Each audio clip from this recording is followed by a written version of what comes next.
One mother's rage. Local government representatives have finally shown up to talk to Ayako Yaegashi, her husband, and 2 young children, months after a horrific discovery at their apartment complex.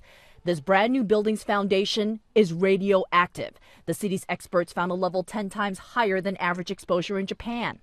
But this city is supposed to be in a safe area, 40 miles away from the so-called danger zone around the Fukushima nuclear plant. So how did this happen? This cement came from this quarry, just miles from the crippled nuclear plant. When the triple meltdown happened, radiation rained down on the quarry.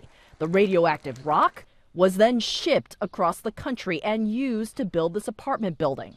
Residents from the first floor have all moved out, but Yaegashi lives on the 3rd floor where the government keeps trying to tell her it's safe. Do you feel nervous even just standing out here? Yes, I'm worried, says Yaegashi. Radiation is invisible. It could be airborne right now. It could be coming out of the ground. We don't know. It's not just the apartment building. The contaminated rock from the quarry made its way to nearly 1,000 different locations across this entire region. It's right under my feet in this new section of this little canal. Just an example of how radiation from the Fukushima nuclear disaster has worked its way into ordinary life here in Japan. Radiation-tainted straw was fed to cattle, which became tainted beef that ended up in supermarkets and restaurants across Japan.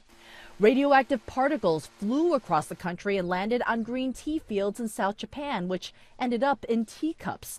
And airborne radioactive particles appeared to have entered a baby formula factory, formula which ended up on store shelves. All these scares have led to the opening of nearly 100 independent storefronts across Japan, where residents like Yuki Kubo can test food and soil for radiation. I can't believe the government. I don't believe them, she says. We have to protect ourselves. That's what we've learned from Fukushima. Japan's government is constantly monitoring radiation in the air, ground, and water on a local and national level. But Ayako Yaegashi is a living example that the government can't control the spread of radiation everywhere. Never listen to what the government tells you, she says. If you do, you'll pay.